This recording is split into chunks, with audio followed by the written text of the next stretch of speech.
Olá, bom dia, boa tarde, boa noite. Onde quer que você esteja, estamos iniciando mais um episódio do nosso MangueCast. O MangueCast, ele é associado ao programa de pós-graduação em filosofia da Universidade Federal de Pernambuco. Meu nome é Alessio Andrade, eu sou doutorando atualmente do PPG-Fil e hoje tenho a honra de conversar com o nosso colega e querido professor doutor Suzano Guimarães.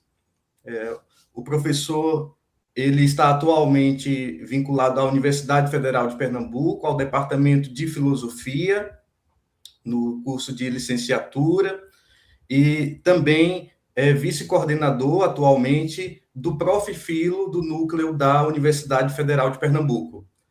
Professor, muito bom dia, seja bem-vindo. Bom dia, Alessio. Também agradecido pelo convite, né, e já parabenizando, né, essa iniciativa que é o MangueCast no programa de pós-graduação aqui no Departamento de Filosofia da UFPE. Maravilha, que coisa boa, professor. É uma honra mais uma vez tê-lo com a gente. Nós já temos alguns episódios anteriores, mas faltava com você, que é um parceiro nosso, que tem uma vasta experiência, e hoje a gente vai conversar sobre o ensino de filosofia e alguns desdobramentos a partir disso, um pouco a partir do marco teórico do professor Suzano. E aí, professor, a minha apresentação foi bem sucinta, né? Eu gostaria que você se colocasse um pouco a partir da sua trajetória, da sua experiência na docência, né? Por gentileza. Tá bom, então, Alessio. Tá bom, formação, trajetória, né? É, eu sou de uma época, né? Depois de 50 a gente fala muito assim, né? Eu sou da época, né?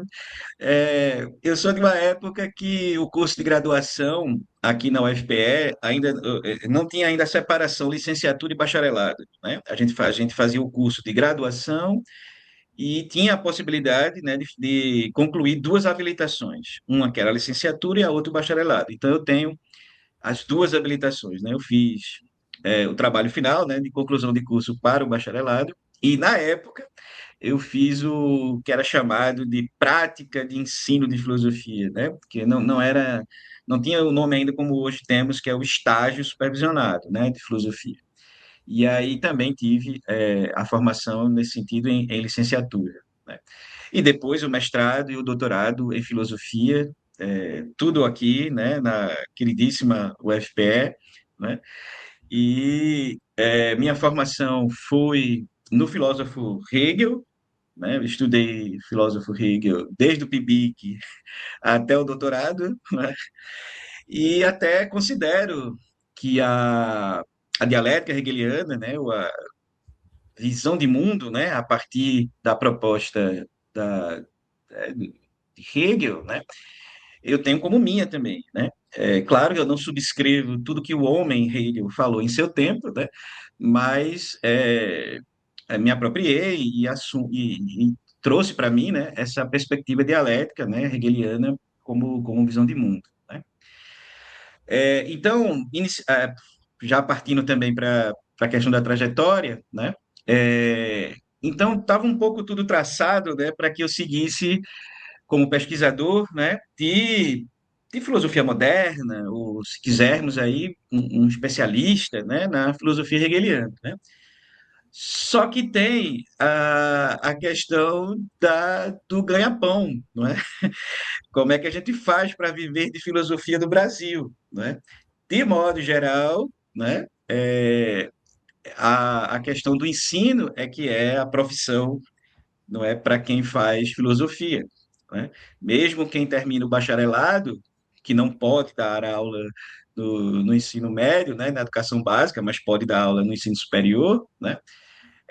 Parece que esse é o caminho, né? Que é muito difícil a gente encontrar concurso, né, para a área do bacharel, né? veja que interessante, né? A Polícia Federal tem uma vaga lá de técnico em assuntos educacionais, né?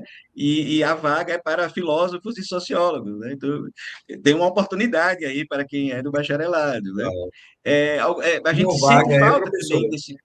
Oi? Uma Oi? vaga é professor. Ah, bom, e às vezes é uma vaga somente, exatamente, né? Então, assim, às vezes a gente tem também concursos nas fundações, né? É, eu não me lembro agora realmente, mas se a gente pensar aqui em Recife, né? Fundação Gilberto Freire, Fundação Joaquim Nabuco, né, e tal. Então, de repente, tem, né, algum concurso com pré-requisito filosofia. O que a gente mais vê é antropologia, sociologia, psicologia, né, tal. Então, realmente, para quem termina, né, o bacharelado, é, de modo geral, começa assim. Então, eu tinha a licenciatura, né, e aí eu pude começar a viver de filosofia no sentido com aulas na educação básica, né, e notadamente no ensino médio.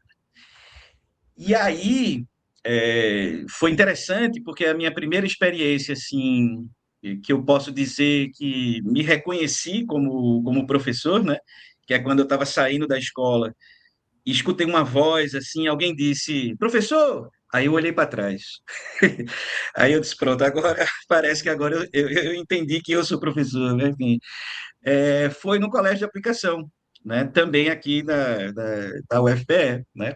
Então foi a minha primeira experiência assim, como professor, né? Na verdade era professor substituto, né? Era um professor temporário, né? Enfim, mas foi maravilhoso ali, né? A experiência que tive lá. E aí depois começou todo um caminho, né, de toda uma jornada, né, de aulas nas instituições de ensino superior, né, em faculdades privadas, né. E aí dei aula em Pesqueira, dei aula em Caruaru, aqui em Recife, né, aqui Jaboatão, né, Piedade ali, né, várias faculdades, Olinda, né, também. Então, é um caminho que a gente traça, né, quando a gente se forma, e paralelo a isso, fazendo, né, um mestrado, doutorado, né, tudinho. Então, foi um longo caminho, assim, de experiências, né, curiosamente, justamente nessa prática, né, o tema do ensino de filosofia começou a aparecer para mim, né, porque como eu disse antes, né, tudo estava um pouco traçado para eu seguir o caminho aí de um pesquisador em filosofia moderna, Hegel, né, enfim, mas a prática docente foi trazendo para mim questões, né, que hoje em dia, que naquela época não era tanto assim, né, nacionalmente, né, o tema ensino de filosofia não era assim tão explícito, né, como pesquisa, né, hoje em dia a gente já tem um quadro completamente diferente, né? Apesar daquilo que a professora Patrícia Velasco, né, diz, né, a gente ainda não tem no ensino de filosofia uma cidadania filosófica, né? O ensino de filosofia não é reconhecido ainda oficialmente no sentido da árvore do conhecimento, né, nas agências de fomento, de pesquisa, né, como uma sub-área, né, de pesquisa, assim como a gente tem metafísica, epistemologia, história da filosofia, ética, né? Não sei se eu vou conseguir lembrar de todas, são 6 áreas, né? Lógica, enfim. E aí, até teve um manifesto, a gente assinou esse manifesto, então há uma demanda institucional, né, para o reconhecimento dessa área, né, uma sub-área, né, que seria o ensino de filosofia, ou filosofia do ensino de filosofia, como objeto de pesquisa. Então, tô te contando, tô falando aqui, viu? Se for o caso, você me interrompa, você me interrompe, né? Então, assim, é, a partir então dessas experiências que eu estava contando, né? Inicialmente no ensino médio, no colégio de aplicação e depois no ensino superior em faculdades privadas, foi que esse tema começou a aparecer para mim como algo que eu achei interessante de investigar, né? Aí vem um divisor de águas, né, que é a aprovação como professor efetivo, né, de uma instituição de uma instituição pública, né, de ensino, que foi o IF Sertão, né, o IF Sertão Pernambucano, né. E aí, eu digo um divisor de águas porque existencialmente, né, eu fui morar em Serra Talhada, né, fora aqui do Recife, né. Então, e o IF, né, só para quem não conhece, enfim, o Instituto Federal, ele é, ele é uma sequência, né, vamos dizer assim, de transformações da antiga escola técnica, né? Então, a gente tinha a escola técnica, né, que preparava ali a juventude, não é, para cursos técnicos. Depois teve um breve momento onde foi transformado em Centro Federal de Estudos Técnicos, eu acho que é Cefet, né? E logo depois, o médio prazo, assim, um pouco depois, tivemos a transformação para o Instituto Federal. Se não estou enganado, foi em 2008, né?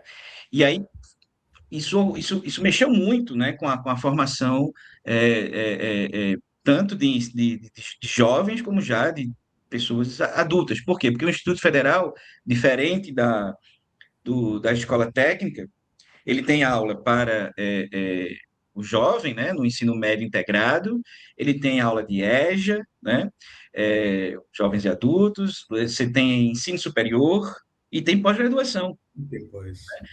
Então, do ponto de vista também profissional, a lei também equiparou, né, o professor EBTT, né, o professor de educação básica, técnica e tecnológica, ele equiparou a um professor MS, que é o professor de magistério superior, né?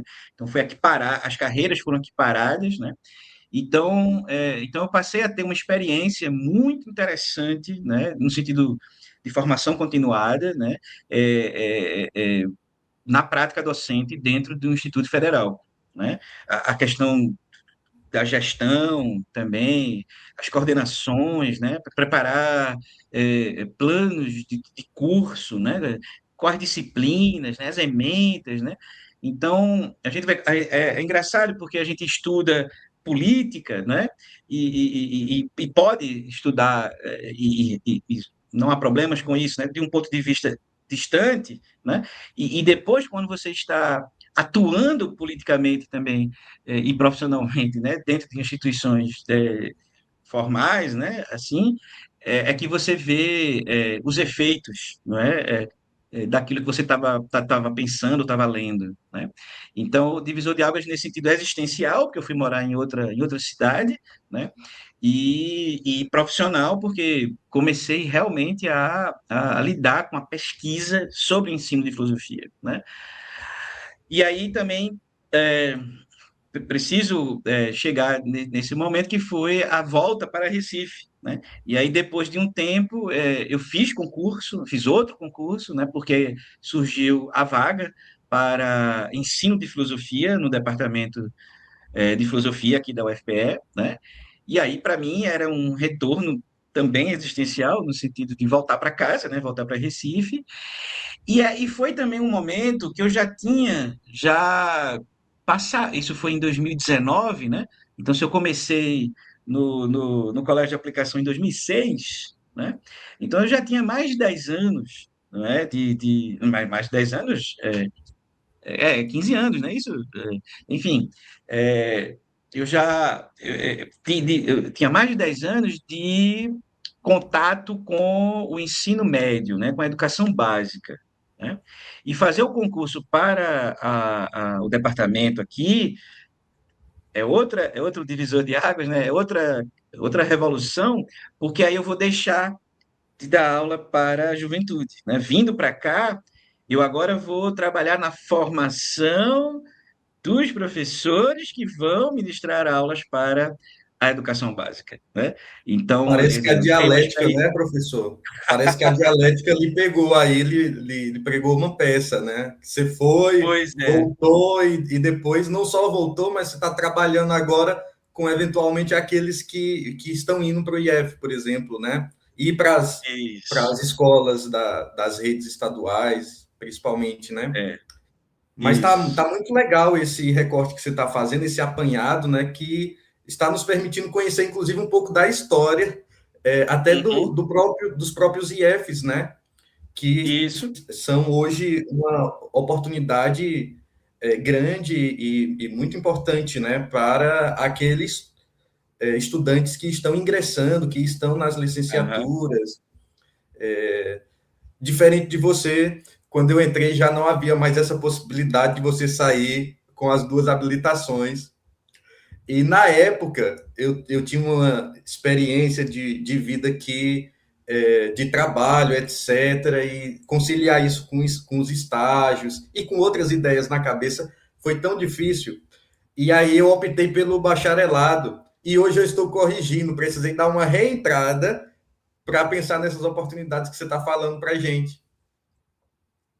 E, inclusive, Exatamente, né? a sua estadia Eu não sei se eu já lhe disse isso em um outro momento, Suzano, mas Uhum. eu cheguei até você por meio de um artigo que saiu no IF Sertão, onde você estava na organização da equipe lá editorial, junto com o professor Gabriel Cafuri. Gabriel O Cafuri, Sertão da isso. Ibira-Mar, né? Eu ainda É recordo isso disso. mesmo. E aí foi uma edição, aí depois eu lhe encontrei quando você retornou para Recife, e aí, Suzano, tal, etc. E aí você já estava orientando uma amiga minha, e aí foi um momento bem legal, assim, né? Mas os IFs, Maravilha. eles representam uma excelente oportunidade hoje, não é, professor? Sim, até porque quando, de modo geral, né, claro, depois com o tempo isso pode estar mudando, né, até pelo excesso mesmo de professores já na rede, né, mas inicialmente não havia pré-requisito para os IFs o doutorado, que é um pré-requisito que acontece, eu acho que quase na totalidade, né, dos concursos para as universidades. Né? Então, também do ponto de vista, para quem faz a licenciatura, né, assim que termina, né, ela pode fazer concurso para a rede estadual, né, e pode fazer o concurso para a IF, pois, que é a rede federal, né, pois não há pré-requisito, de modo geral, né, não há pré-requisito de doutorado. Né? Se você tiver o doutorado, você vai ganhar mais pontos, né? Você provavelmente pode ser o primeiro lugar, né? Mas não é um pré-requisito, né? E sempre a prova didática, né? É a prova que tem mais peso, né? Porque estamos falando de ensino, né? Então, tem a prova teórica, tem a prova prática e tem a prova didática, né? E a prova e a análise do currículo, né? Então, é, uma questão dos IFs também é essa, né? Também, de aceitar, né, ali logo aquele professor que está em início de carreira, né?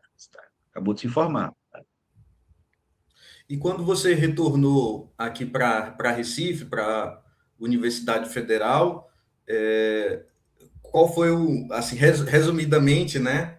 Eu sei que você não Tá? vai se estender muito nesse ponto, mas qual foi o estado de arte que você nota assim, né? Não só aqui em Pernambuco, mas no Brasil, né? Como que está Uhum. hoje essa virada? Que você passou esse tempo lá no IF e aí você volta e encontra a Universidade Federal e encontra um movimento, talvez, de discussão, né, de Uhum. fomento às pesquisas no ensino de filosofia Brasil afora. E aí, se você puder falar um pouco de como está a sua pesquisa hoje e, posteriormente, como está na sua avaliação Uhum. o ensino de filosofia no nosso país. Certo. Pronto. Então, realmente, com a minha volta, né, com a minha aqui para Recife e a chegada no departamento, né, o que eu percebo, né, o que eu percebi também, né, na época, era justamente a necessidade de ter, vamos dizer, alguém especialista, né, ou alguém já que pesquisa, né, essa área específica que a gente chama de ensino de filosofia, né? E porque também, veja que eu falei para você que o Instituto Federal foi criado em 2008 e é o ano também da, da, da obrigatoriedade do ensino de filosofia no ensino médio, né? Então, de 2008 até 2017, né, quando teve a reforma do ensino médio, né, ressalte-se por medida provisória, né,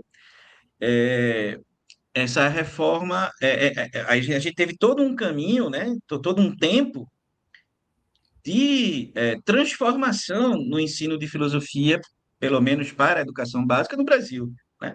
Porque se antes você não tinha. É porque a história do ensino de filosofia no Brasil, o professor Ricardo Andrade, né, do Instituto Federal do Recôncavo Baiano, acho que é isso, ele fala de um movimento pendular, né, que é a história do ensino de filosofia é um movimento pendular, porque ora a filosofia é obrigatória, ora ela é retirada, né? Ora ela cai mais para uma investigação da lógica, né, da epistemologia, e ora ela é pensada mais na dimensão política e ética, né? Então, em 2008, né, quando o ensino de filosofia se tornou obrigatório, então, aí agora, bom, se é obrigatório, a gente tem que ter quem dê aula de filosofia, né? E aí veio o problema também da escassez de formação, né? Não tinha gente formada suficiente para isso. O que foi argumento antes de 2008, até para recusar isso, né? A recusa era essa, pô, se a gente não tem professores suficientes, como é que a gente vai, né? Então é a ideia que, bom, não vamos não vamos produzir carros, automóveis, porque não tem estrada, né? Então, aí vamos fazer a estrada para poder depois colocar os carros, né? Então, com a obrigatoriedade, então veio a necessidade, né, de formação, né? Então, o mestrado profissional, por exemplo, né, é uma iniciativa que também pensa nessa questão, né, que é o ensino de filosofia por outros professores, né, que a gente sabe que é, muitas vezes, né, para dar conta ali da carga horária ou para dar conta mesmo dessa obrigatoriedade, né, professores de outras áreas com formação em outras áreas, né, tinham que assumir a disciplina, né, e eles se sentiam incomodados com isso, né. Então, por algum tempo, a gente teve muitas iniciativas de governos estaduais, iniciativa privada, fundações, né, enfim, mas com a chegada do Prof. Filo, isso ficou bem interessante, né? Porque desde então, 2017, eu acho, né? Vamos completar agora 10 anos, né? Agora em 2027, ou foi 16, não me lembro agora, a gente tem essa formação de professores que ministram aulas de filosofia, né? Mas que podem não ter a formação em filosofia. Então, o mestrado profissional ele vem também ajudar nisso, né? Então, o que é que a gente tem agora, né? Você falou também do cenário, né? Que foi a minha chegada também em 2019, né? Então, em 2017, a filosofia perde o status de obrigatoriedade, né? E é muito curioso que ali em 2017, né, a expressão usada para o ensino de filosofia era de estudos e práticas. Então, ela não tinha o status também, vamos dizer assim, de uma disciplina, né? A ideia era que a escola tinha que oferecer estudos e práticas, né, de filosofia, mas não como uma disciplina. Até porque o espírito da reforma, ali em 17, né, era um espírito transdisciplinar, né? A ideia era de que você não tivesse mais as disciplinas, vamos falar das chamadas humanas, né, ciências humanas, né, que era ciências humanas e suas tecnologias, agora é chamado de ciências humanas e sociais aplicadas, né, que é história, geografia, filosofia e sociologia, né? Então, quer dizer, o espírito daquela época ali, da reforma, né, era transdisciplinar. Então, o objetivo, talvez, depois de uns 10 anos, não sei, se aquele texto fosse mantido, né, porque acabou ocorrendo uma reforma da reforma, né, mas se aquele texto tivesse sido mantido, eu acho que a tendência seria a extinção das licenciaturas específicas, né, particulares, né, filosofia, sociologia, história, geografia, para uma formação chamada, assim, de licenciatura em ciências humanas e sociais aplicadas. O caminho era esse, era um caminho transdisciplinar, né, que tinha, né, e tem também muitos defensores, né, até o Edgar Morin, né, com seu pensamento complexo, né, ele também pensou algo assim, nesse sentido da transdisciplinaridade, né, só que aí também a lei tinha esse espírito, claro, mas tem também os problemas, vamos dizer, do encaixe disso na prática mesmo, no cotidiano, né, e nas redes estaduais, porque a gente também tem que entender que existe autonomia também dos estados, né, o clássico da filosofia brasileira, não é, Alessio, assim, da reflexão sobre filosofia no Brasil, né, de que o Brasil é muito grande, né, é diverso, né, geograficamente, né, é diverso também, né, culturalmente, né, então ter um sistema, né, talvez, ou uma ideia, né, de que uma aula de filosofia, né, na região norte deve ser igual à aula de filosofia na região sul, temos debates sobre isso, né, enfim, aí e outras questões também, eu me lembro na época era de que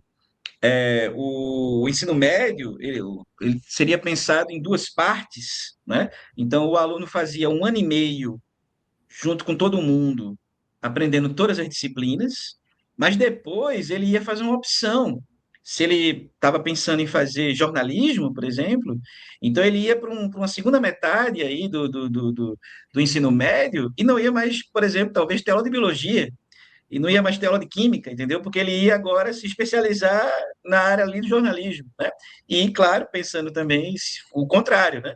Se alguém fosse ali para física, né? Enfim, ele não ia mais estudar história, né? E tudo mais. Então, isso não acabou não acontecendo, né? Como eu disse, vários detalhes dessa reforma causaram desconforto, né? Causaram, né, incômodo, né, na comunidade. Aí teve audiência pública, aí teve a reforma da reforma, e aí agora a gente tem, pelo menos, a ideia da filosofia, né, como um componente curricular, no caso, como uma disciplina, né, aqui em Pernambuco, por exemplo, isso foi mantido, né, como disciplina, né, na rede estadual, e, agora, assim, aí o que a gente tem, como eu posso colocar agora, né, pensando mais contemporaneamente, depois dessa questão da reforma, né, é a ideia do ensino de filosofia como um problema filosófico, né, para os pesquisadores da área, né,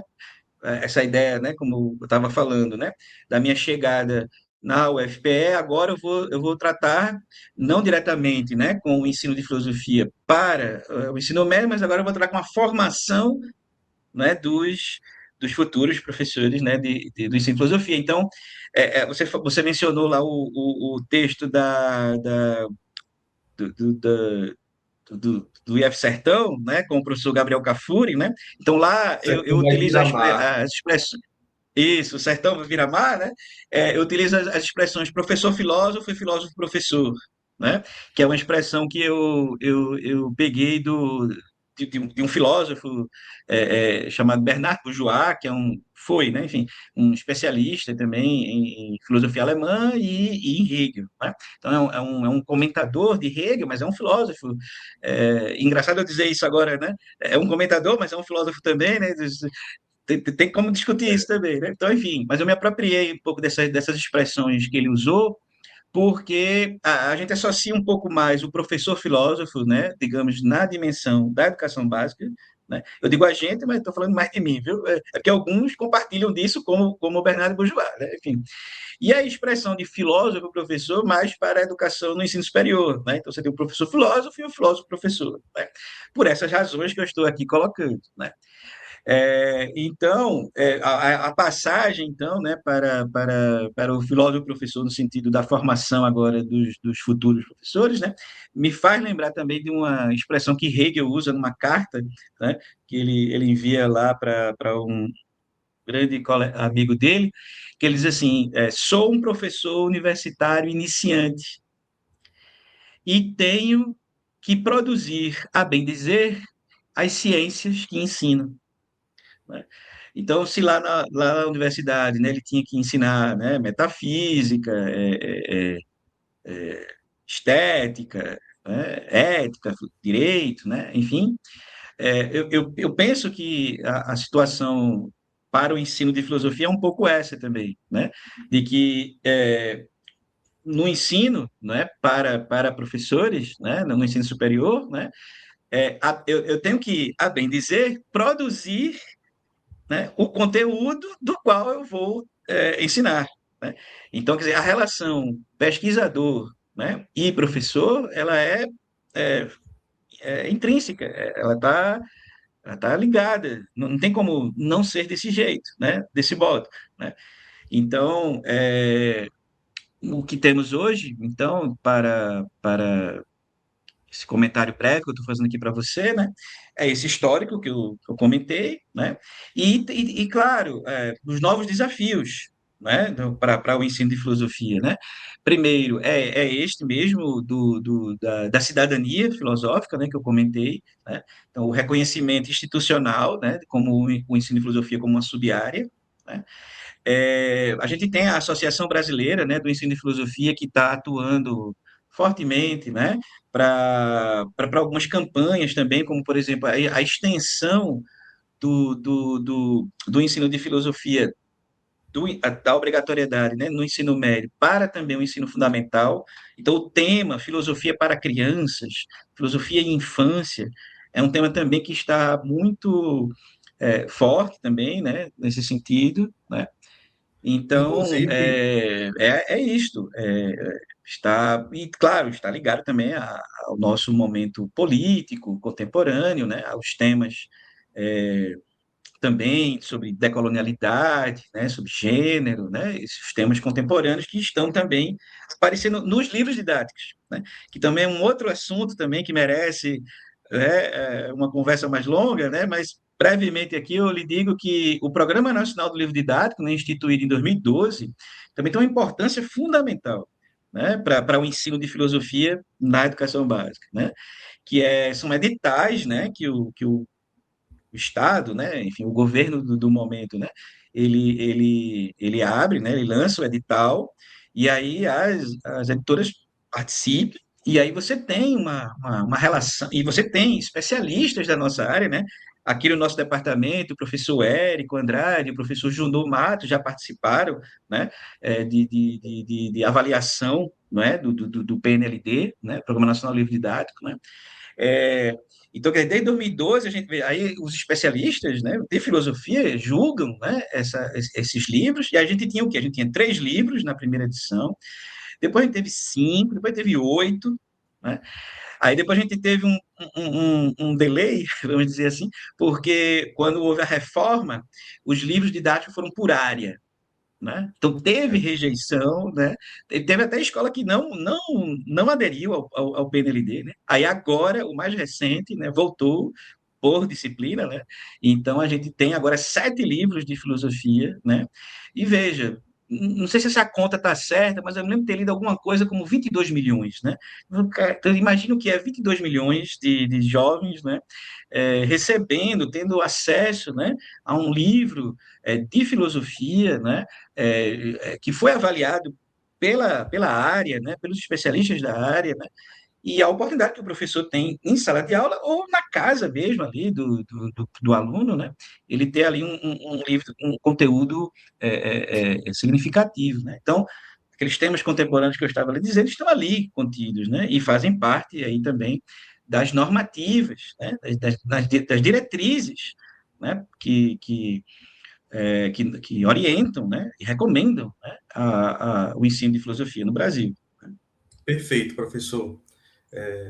Agora, tem uma questão que a gente ainda observa, né? Eu queria também a sua opinião sobre isso, porque o Programa Nacional do Livro, assim, é fundamental, né? Não só para a Sim, filosofia, né? Mas é fundamental para a educação no nosso país, né?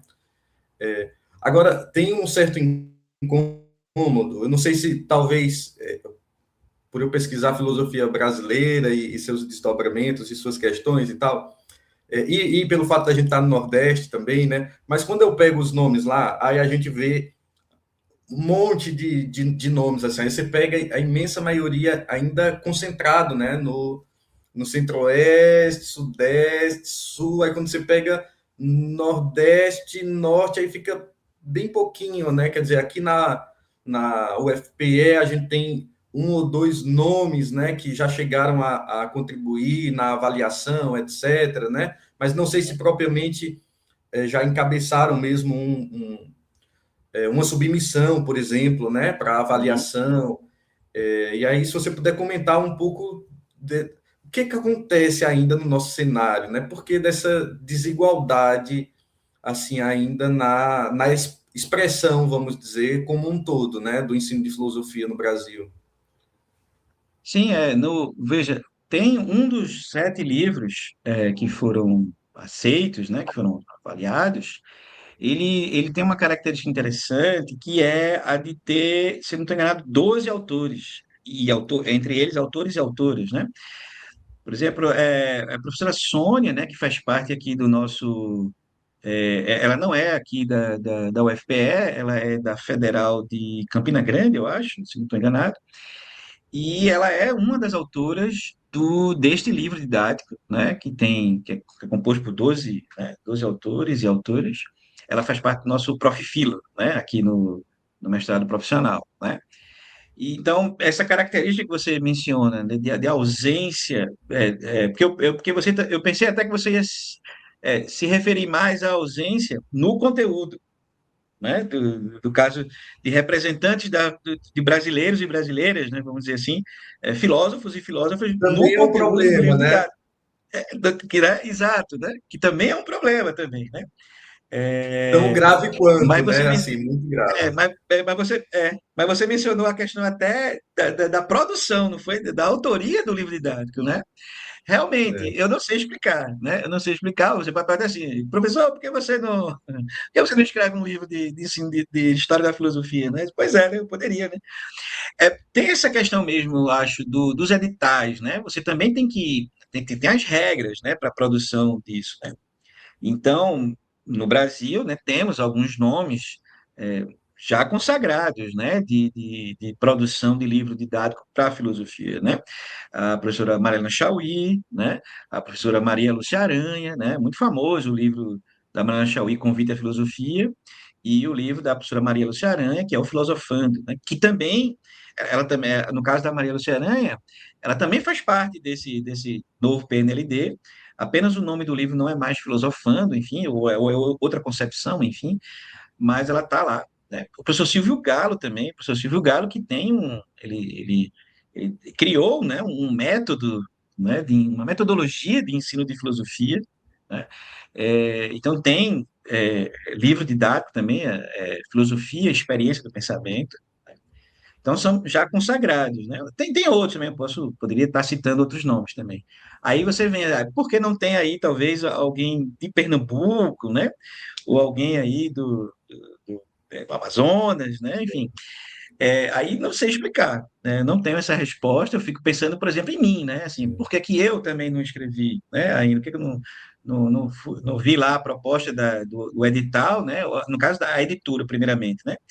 Antes do edital Projetos para o do futuro, talvez, PNLD, né? a editora tem que ter feito o livro, né? Tem que ter produzido o livro, né? Enfim, Projetos para o então assim, futuro, né? Não, talvez, não né? sei Imagina. como é. Projetos para o futuro, né? Também, né? Tal. Não, Eu acho que uma das principais dificuldades eu acho que é essa, né? Tem que ter uma hum, articulação, né? Porque dificilmente é uma pessoa só, né? Geralmente são algumas pessoas. Às vezes não são muitas assim, né? Mas os uhum, últimos aprovados eu tenho notado que está tendo um pouco de mudança de chave, né? Não é mais o livro de uhum, fulano, né? Assim, sim, sempre em parceria, né? Talvez até uma mudança de chave aí também nas questões metodológicas e nas propostas mesmo de um entendimento mesmo, né, de como pensar o ensino de filosofia ou a história da filosofia aqui para os nossos estudantes, né? Mas enfim, então fica aí aberto aí, né, talvez é. para quem sabe Agora uma chama a atenção. articulação. Agora, chama a atenção que nos editais, por exemplo, o edital do PNLD, ele também tem regras, né? E uma delas, por exemplo, aponta para que os livros didáticos que forem participar ali do edital, né, eles tenham, por exemplo, a história da filosofia como uma referência, né? Então, quer dizer, eu não posso pensar um livro de história da filosofia, e vou dizer agora, meio brincando e meio sério, né? Ao contrário, né? Eu já pensei em escrever um livro de história da filosofia ao contrário, assim, no sentido de começar pelo mundo contemporâneo, né? E chegar num problema e dizer, esse problema aqui está relacionado ao mundo moderno, vamos dizer assim. E aí falar do mundo moderno, chegar num problema e apontar para a Idade Média e depois para a Antiga, e chegando lá em Heráclito, voltar para Hegel, né? Mas isso são coisas da minha cabeça, né? São coisas da minha cabeça, né? Então, assim, então os editais, eles também, eles têm regras também. Então, lá aponta, por exemplo, a necessidade de uma pluralidade também, não é? De perspectivas, né? A ideia também de diversidade também, né? Nas fontes. Então, quer dizer, os livros não basta apenas assim, uma ideia que eu tenha sobre ensino de filosofia e fazer o livro. Bom, eu posso fazer o livro, uma editora pode publicar e o livro está no mundo, né? Agora, se esse livro vai ser escolhido no edital, né? Aí ele tem que estar alinhado a essas diretrizes, entendeu? Então tem um pouco isso. Eu posso fazer um livro de filosofia só com citando só filósofos e filósofas de Pernambuco ou do Nordeste, tá? Eu boto no mundo e ele está lá, né? Agora, se ele vai ser adotado, né, no PNLD, né, aí depende das regras que estão lá no edital, né? Então, tem um Perfeito. pouco isso também, né? Tem que entender isso, essa regra do jogo, vamos dizer assim. Perfeito, perfeito, professor. Só para fechar esse tema, né? Tá.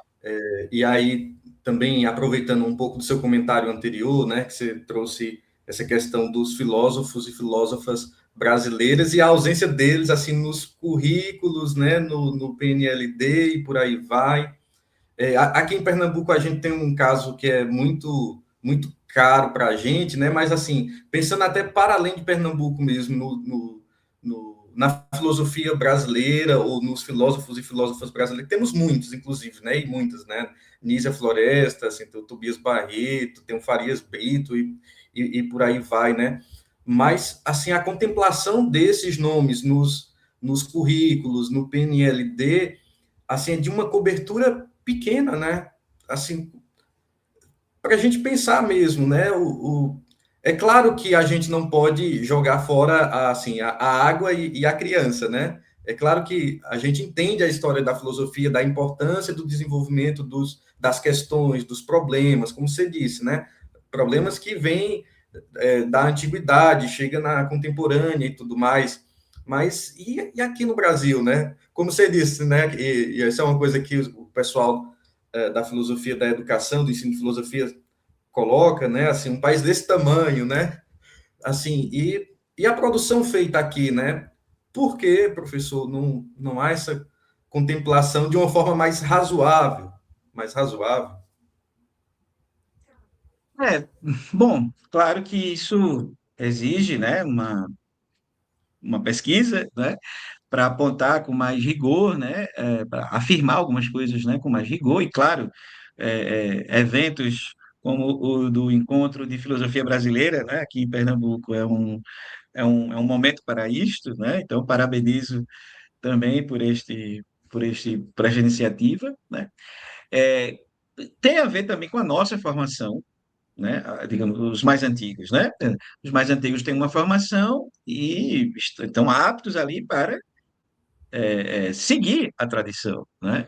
A formação que tiveram, né? Só que aí, justamente, o passar do tempo, né? Vai exigir aquilo que Hegel, né? Também enfatizava bastante em sua filosofia, que é pensar o seu tempo em conceito, né? A ideia é conceituar o seu tempo, né?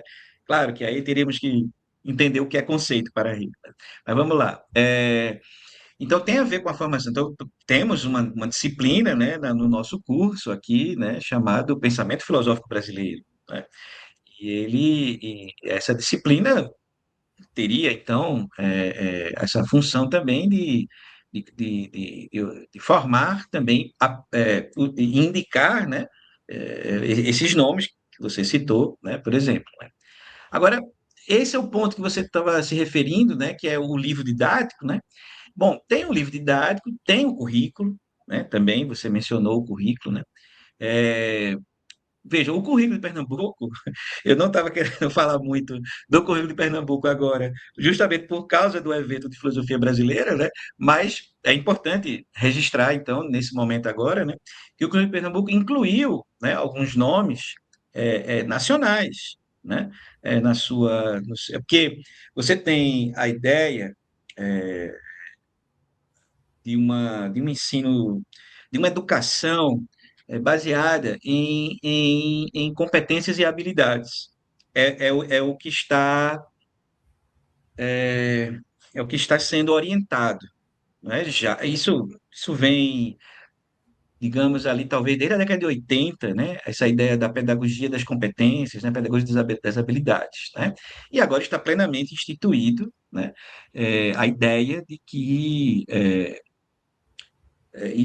não é que é mais importante, vamos dizer assim, mas a ênfase é na aprendizagem de competências e habilidades, ou desenvolvimento de competências e habilidades, né? No que a gente chamava antigamente de conteúdos, né? Ficaria em segundo plano, né?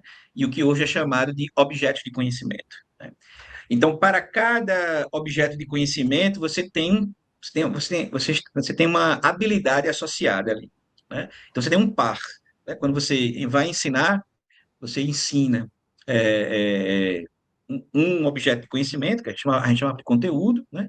Mas ele está associado a uma habilidade. Então, a habilidade, ela está em primeiro plano no sentido de que, por exemplo, se você pensar assim, uma habilidade que é analisar criticamente alguma coisa, ou então identificar alguma coisa, ou relacionar, né, tal coisa com tal coisa. Então a habilidade, ela está nesse plano em relação aos objetos de conhecimento. E aí chega a contribuição, né, a inovação, né, do currículo aqui de Pernambuco, por exemplo, para a rede estadual, né, que é ter como objeto de conhecimento, né, nomes nacionais, né? Claro que aí, veja, que bom, né? Vamos comemorar. Então, a menção, né? É explícito agora, né, no nome, né? De figuras nacionais, né? Ali, né, nesse par, né? Objeto de conhecimento, né? Habilidade. Mas aí também a gente pode seguir na discussão e dizer, mas por que este nome e não outro? Né? Veja, né? Então, É, tá bom, estamos comemorando ter nomes nacionais, né? Mas por que este nome e não aquele, né? Ou então, por que apenas estes nomes aqui masculinos, né? E não outros, né, femininos, né? Então, assim, é outra discussão também, a gente vai aprofundando, né? Então, quer dizer, encontrar a razão disso, né? Que você também pergunta, né? Realmente exigiria uma pesquisa assim que eu não faço, né? Enfim, para fazer algumas afirmações mais seguras, né? Então tem algumas teses, né? Algumas propostas, né? A ideia mesmo de colonialidade, né? Problemas na formação, né? Veja que curioso, né? A gente pode acabar essa conversa, né? Esse tema agora que a gente está conversando, numa discussão que pelo menos para mim, e acho que para muita gente também, né? Acho que não falo sozinho sobre isso, né? Que é o cerne da discussão do ensino de filosofia como um problema filosófico, né? Veja só, viu? O que é filosofia? O que é filosofia? é. Né? Porque alguém pode dizer, por que este nome está aqui? Mas este não é um filósofo, ele é um escritor, ele é um poeta, não é? Mas por que esse nome está aqui, não é? Não, a gente tem que filosofia, né? Então veja, tem vários assuntos, vários temas que a gente vai aqui pode estar discutindo, mas talvez todos eles eu tenho uma brincadeira que eu faço às vezes quando estou dando aula, né, de metodologia do ensino de filosofia, né, que eu digo assim, olha, a gente começa discutindo habilidade, né, conteúdo, técnicas, né, começa aí tal, aí começa a discutir as leis, né, não, porque a normativa exige que a gente faça isso, né, e tal. Daqui a pouco a gente está discutindo o que é o Estado. Não, mas que o Estado brasileiro, mas o que é o Estado? Faz uma pergunta metafísica, né? Então, assim, É, eu brincando que eu digo, né? A gente começa a discutir ensino de filosofia e termina discutindo metafísica, né? Então, a ideia de que o ensino de filosofia é um problema filosófico tem a ver com a questão da identidade também da filosofia, né? A ideia de que é, o professor de filosofia, a professora de filosofia, né, devem estar cientes, né, de seus pressupostos filosóficos, né? E justamente os seus pressupostos filosóficos, se forem de modo consciente, melhor, né, do que espontaneísta, né, esses pressupostos também vão determinar as escolhas didáticas, vão determinar também o modo de avaliar. Veja, uma prova de marcar X, né, uma prova objetiva, avalia uma aprendizagem filosófica? Né? Veja, tem pesquisador que aponta que, baseado em Kant, né? Baseado em Kant, que dá sim para a gente fazer prova objetiva e julgar se houve ali uma aprendizagem filosófica, desde que entendamos que estamos tratando de história da filosofia e não do filosofar propriamente dito, que é o interdito kantiano, né? A ideia de que, como história da filosofia, sim, né? Mas como filosofia propriamente dita, não. Então, vem um clássico, né? Um clássico que não consegue sair de cartaz, né? Um clássico sempre que sempre volta, né? Sempre passa. Eu ia fazer uma piada agora, mas eu tenho 50 anos, ninguém vai entender, né? Que passa na sessão da tarde, né? Um clássico que passa na sessão da tarde uma vez por mês, né? Não, e para ser mais velhinho ainda, passava no Corujão. Ninguém vai nossa, entender essa velho. piada. Então, veja, um clássico que é o seguinte: ensinar filosofia ou ensinar a filosofar? Né? Quer dizer, esse clássico sempre volta, né? Que não é para ser entendido assim. Né? Ensinar filosofia ou ensinar a filosofar. Né?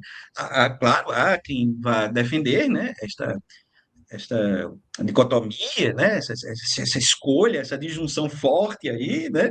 Ou não, numa perspectiva hegeliana, por exemplo, a gente não tem esse problema, né? Então, veja, tudo isso que você está mencionando, né, e está trazendo aqui para a conversa, né, eu posso dizer isso, eu posso que no final é isso. Aí, claro, a gente vai ensinar, né, o que está na normativa, né? Então, aí tá, você não Perfeito. pode ir contra a lei, quer dizer, poder existencialmente você pode ir contra, né? Existencialmente pode, Uhum. mas a ideia é que não é para você sabotar, né, as leis e as normativas que dizem, olha, o currículo é esse, né? A habilidade é essa, o conteúdo é esse, né? E tal, a forma de avaliar é assim, né? E tal. Claro que você tem aí a chamada liberdade do professor, né? Claro que os documentos também não dizem o específico também, né? Mas você tem que justificar algumas escolhas. Então, uma brincadeira também que eu faço às vezes em aula, né? Veja, se você tem uma perspectiva socrática, né? Se tem uma perspectiva socrática do ensino de filosofia, você é avesso a uma prova escrita, concorda? Você não quer prova escrita, né? Assim, no entanto, você entre aspas, né, é obrigado a pedir uma produção textual, né, de seus alunos, porque tem o Enem, porque tem a redação, né, no Enem, porque tem questões discursivas, enfim, porque a LDB também diz que a língua portuguesa, né, a escrita, a leitura, né, a interpretação de textos, né, tudo isso faz parte da formação é, do indivíduo, hoje em dia é do indivíduo, não é mais do cidadão, né? O cidadão, a categoria cidadão, que antigamente era muito, muito mais forte, né? Hoje ela está em segundo plano também. A ideia hoje é o projeto de vida, né? Do aluno, né? Do indivíduo, né? Mas, enfim, então um pouco isso. Eu acho que esses temas que você está com a sua provocação aqui, né, e tal, eu acho que a gente acaba, claro, tem as pesquisas específicas sobre isso, né, claro, mas eu acho que Sim. a gente acaba chegando mesmo nessa discussão maior, né, o mais fundamental, que seria a do ensino de filosofia como problema filosófico, que é essa, né? Na verdade, o que é, então, filosofia, ou que isso esteja claro para cada professor e cada professora que vá atuar, né, na profissão, né? Perfeito. Maravilha, professor Suzano. A gente está se encaminhando já para o término, né? Pelo nosso horário, e também pelo fechamento da nossa conversa mesmo, né? Mas aí, antes disso, e para encaminhar esse desfecho, né? Dizer que eu também penso, em alguma medida, em sintonia com o que você expôs, né? E acredito muito de que dos esforços que vêm sendo desenvolvidos nos grupos de estudos, por exemplo, para pensar essa relação, né? Como você colocou anteriormente, professor, filósofo, filósofo, professor, né? O professor que pensa com o aluno a partir dos problemas de seu tempo, né? Aqui, por exemplo, na Universidade Federal, a gente tem no tocante às mulheres, por exemplo, que a gente viu que nos nossos livros, nos currículos, etc., ainda há uma questão séria no tocante à representatividade, né? A contemplação das obras das mulheres filósofas brasileiras, principalmente, e a gente tem grupos, por exemplo, mulheres que filosofam, mulheres na filosofia, grupos ativos e atuantes na Universidade Federal, né? Eu recordo que no último encontro da Ampof, não sei se no penúltimo, mas no último, que foi aqui em Recife, né? A gente já teve uma sessão dedicada à filosofia na educação básica, né? Que foi um sucesso. Acredito que vai se repetir. Enfim, a gente tem o grupo de estudos de filosofia brasileira, por exemplo, na Universidade Federal, que está, inclusive, organizando um evento em breve, né, no início de junho. Mas você também tem um grupo de estudos, não é isso, professor?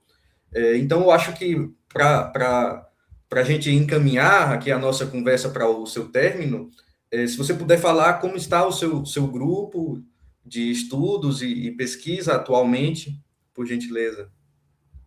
Ah, tá bom. Muito agradecido pela oportunidade também, né? Claro, para apresentar também, que é uma obrigação, né, da gente, enquanto servidor público, professor de universidade, é fazer a pesquisa, né, ensinar, né, mas publicizar isso, né, tornar isso público para a sociedade. Isso pode ser através de textos, né, através dos eventos, né, ou com uma iniciativa dessa, né, do MangueCast, né. Veja, você mencionou a Ampof, né, realmente, veja, já faz, eu não vou lembrar agora há quanto tempo, viu, realmente, mas não foi só da edição agora, passada, recente, né? E a outra não, já tem um tempo maior. Eu realmente não vou lembrar agora desde quando que tem a Ampof e tinha o que era chamado de Ampof Ensino Médio, não é? E que agora chama-se Ampof Educação Básica.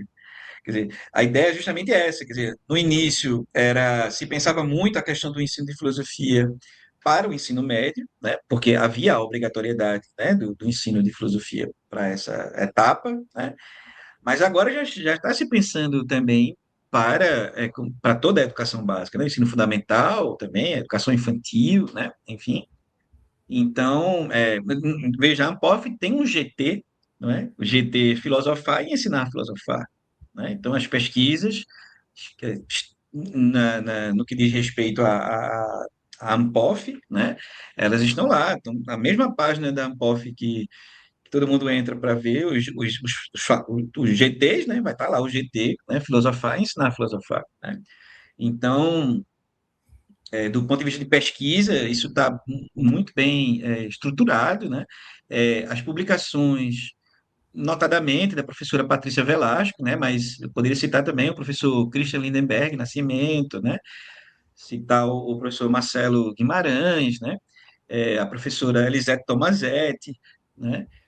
Então, assim, são já está tudo sistematizado, as publicações, né? Justamente as publicações sobre o grupo, né? Você tem uma publicação da professora Patrícia Velasco, né? Onde você consegue identificar lá, foi toda uma, como é que se chama, se recolheu, né? Por categorias, né? Teses, dissertações, né, artigos, eventos, né, e tal. Então, para o pesquisador, né, é excelente isso, né, uma pesquisa maravilhosa, você encontra rapidamente ali os pesquisadores, as fontes, né, para pesquisa, né. Bom, no meu caso, né, o que é que acontece? Como eu disse, né, eu cheguei em 2019, né, e estava também nesse clima de mudança por causa da reforma, né, e tal. Então, eu comecei com um grupo de estudos sobre filosofia do ensino de filosofia, mas quando chegou em 2022 foi que eu cadastrei, né, enfim, meu primeiro projeto de pesquisa, e aí eu já assumi, né, todo aquele passado hegeliano, né, assumi toda aquela formação também que eu já tinha, né, na pesquisa, né. Então, atualmente eu pesquiso a filosofia hegeliana e a sua repercussão e a sua aplicação, enfim, ou então pensar um ensino de filosofia à luz, né, da filosofia hegeliana, né? E um dos motivos é porque o Hegel é uma coisa interessantíssima, Hegel, né? Porque Hegel foi professor de colégio, né, de escola, de ensino médio, foi diretor de colégio de ensino médio, né? Foi professor de ensino superior em universidade, em reitor de universidade, né? Foi o que a gente chama professor particular, né? Foi também professor particular, e foi também conselheiro, né? Do que seria hoje o MEC, né? Assim, um conselheiro, assim, no sentido das reformas, né? Na sua época da educação, né? Então ele tem reflexões, né, sobre educação e especificamente sobre o ensino de filosofia, né? São muito interessantes e a experiência, eu digo, a experiência prática, né, do professor Hegel, né, ali, né, e uma experiência teórica, vamos dizer assim, do filósofo, enfim, é, é, também sobre essa prática, né? Também sobre esse ensino, né? É curioso, numa carta que ele manda para a TV, ele diz assim, né? Às vezes, né? Lamento ter que ficar passando a limpo essas frequências de aluno, né? Veja, é, né? E às vezes fica achando que essa juventude não vai aprender filosofia mesmo, não. É como escrever na água, né? Eu acho que Nossa. não vai dar certo ensinar filosofia, né, para a juventude. Aí na hora ele para assim e diz, né, na carta ele diz, contudo, como poderei eu, né, combater o meu ganha-pão? Né? Ou seja, por que eu vou aqui dizer que não é para ensinar filosofia para a juventude? No entanto, é a minha atividade. Né? Então, é É. uma carta, claro, ele está ali num tom, né, pessoal ali e tudo. E aí ele diz, né, que reconhece que tudo isso é porque ele encontra que a juventude, né, de sua época, né? E aí, se eu entrasse aqui mais nas conversas sobre isso, poderia dizer até na nossa, né?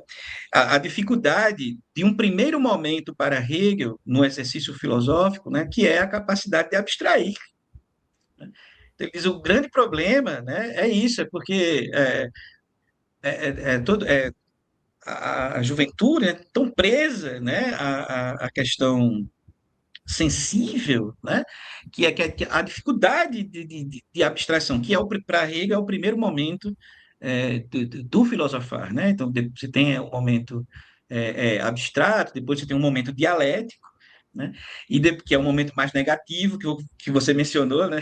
Ali a questão da dialética na minha vida também ocorrendo, né? Por fim, o momento especulativo. Uma coisa curiosa, né? Muita gente pensa a dialética hegeliana apenas no momento negativo. Então, Marx explora isso, Fanon explora isso, né?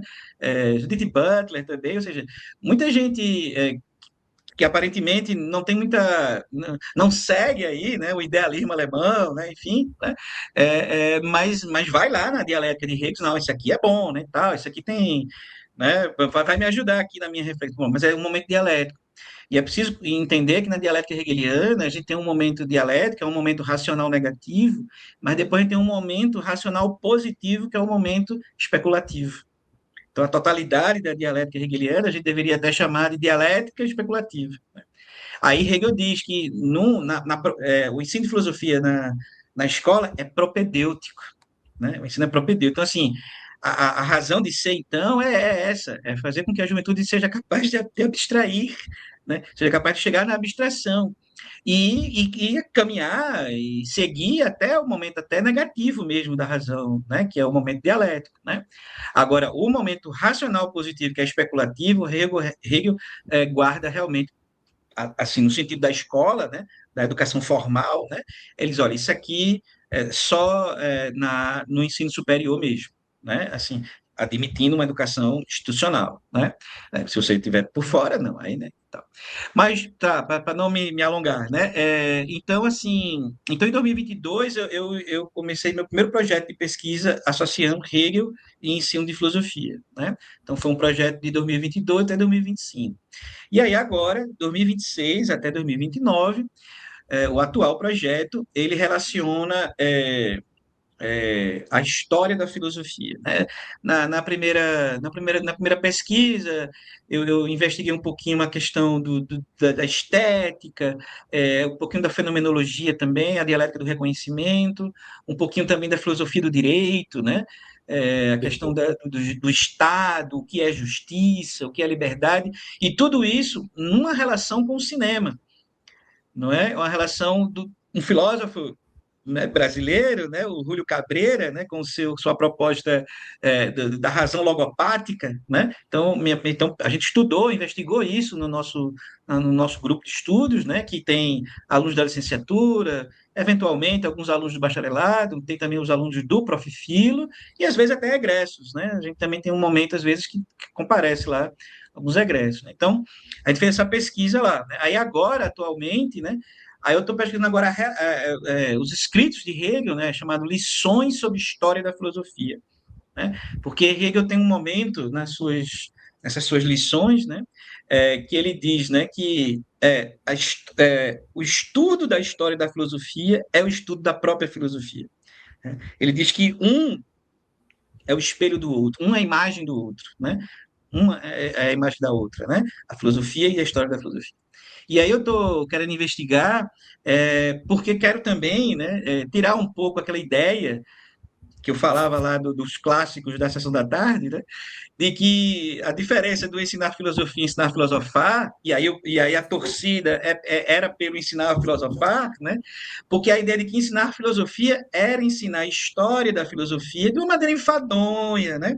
Ela já para Platão, aí depois Aristóteles, como Nietzsche dizia, né? 50 sistemas filosóficos e suas 50 refutações, né? Então, assim, então a ideia um pouco é dizer que para Hegel não é isto, né? A ideia de que o ensino de filosofia é também o ensino da história da filosofia, não é nesse sentido enfadonho, né, de tal e tal. Em que sentido é? Não direi agora, né? Se quiser saber mais, compareça ao grupo de estudos que a gente vai discutir lá, Maravilha. né? E aí também no sentido de também oferecer resultados, né? Além, claro, palestras e artigos, né? A ideia do grupo de estudo é sempre também produzir algum material de apoio didático, né? Então a gente já produziu imã de geladeira, né? Com citações filosóficas, eu já fiz calendário, né? Eu tenho aqui um calendáriozinho aqui, ó, tá vendo? Do calendáriozinho que a gente vai fazendo aqui tem Uau, sempre uma citação, maravilha. tem, tem sempre uma citação de um filósofo, né, e tal. A gente tem produção de material como aqueles resumão, né, de concurso, né? A gente faz um resumão assim. É, Simulação de páginas, de perfis no Instagram também, né? Enfim, tem várias. Estou tentando lembrar aqui de mais materiais, né? Mas o que está previsto agora, né, para esse projeto, e ali no final, né, em 2028, mais ou menos, é o seguinte: nós temos o famoso livro, né, do Jostein Gaarder, né, o Mundo de Sofia, né, que a Sofia produz cartas, né. Eu também já trabalhei muito com cartas também, cartas filosóficas, né. Mas existe uma publicação que foi o Mundo de Sofia em quadrinhos, né? E aí a ideia vai ser um pouco essa também, vai ser pegar essa história da filosofia a partir de Hegel, né? E produzir também o que seria essa história da filosofia em quadrinhos. Agora, claro, elegendo apenas quatro, quatro filósofos, né? Enfim, porque Sim. não é para fazer tudo, né? E justamente considerando aí um pouco a ausência, né, de mulheres filósofas, né, de filósofas, né, e considerando também que o Hegel não vai citar filósofos brasileiros, né, então considerando isso, a gente também vai ter dois semestres, né, um especificamente voltado para mulheres filósofas na história da filosofia, né, as filósofas na história da filosofia, e um semestre voltado para a filosofia brasileira. Né? E aí a ideia também é produzir, depois desses quadrinhos, a partir da história da filosofia de Hegel, também ter os quadrinhos também, e aí vamos decidir se isso vai estar junto, se vai estar separado, enfim, os quadrinhos também sobre filósofas e filosofia brasileira também, né? Então, esse é o projeto atual, a pesquisa atual, né? Aí, claro, por exemplo, quando chega alguém no Profifilo, um mestrando, uma mestranda, né? Se tiver afinidade, né, ela participa também, né, do grupo, né? Na graduação, alguém vai fazer um TCC, aí participa do grupo. E tem o mais oficial, que é o PIBIC, né? Então, estamos já com as inscrições, no caso, para docentes, né? As inscrições estão abertas, vou fazer a proposta, né, de PIBIC, de planos de trabalho, e aí depois vai vir um período de interesse, né, dos discentes, né, dos alunos, das alunas. Então, vamos ver se vai ter alguém interessado, né? Porque frequenta o grupo pessoas interessadas em ensino de filosofia e Hegel, né? E frequenta o grupo também, oficialmente, aí, os alunos que estão fazendo PIBIC, né? Ou orientando os meus, né? De TCC e de mestrado, né? Profissional. Maravilha, professor. Quero muito lhe agradecer pela oportunidade, né, pelo papo aqui, né? Espero que isso enseje discussão aí Brasil afora, por onde o povo puder nos escutar, talvez nos ver também, dependendo de onde a gente libere, talvez saia no YouTube também, né? Mas vai estar lá no Spotify, por exemplo. Mas é isso. Muito obrigado, professor, pela conversa. Espero que o grupo de estudos continue produzindo materiais e tudo mais. Talvez em um outro momento a gente se dedique mais, porque isso é uma coisa muito importante, inclusive, né, no ensino de filosofia, como Uhum. produzir materiais interessantes que gerem a engajamento dos estudantes, né, e desperte a reflexão. Muito obrigado, foi um prazer. Tá certo, então, Alessio, agradecido também e mais uma vez parabéns ao Manguecast por essa iniciativa representativa para o nosso departamento de filosofia da UFPE. Então é isso. O MangueCast agradece mais uma vez e a você que esteja possivelmente nos escutando em qualquer lugar do mundo, um forte abraço.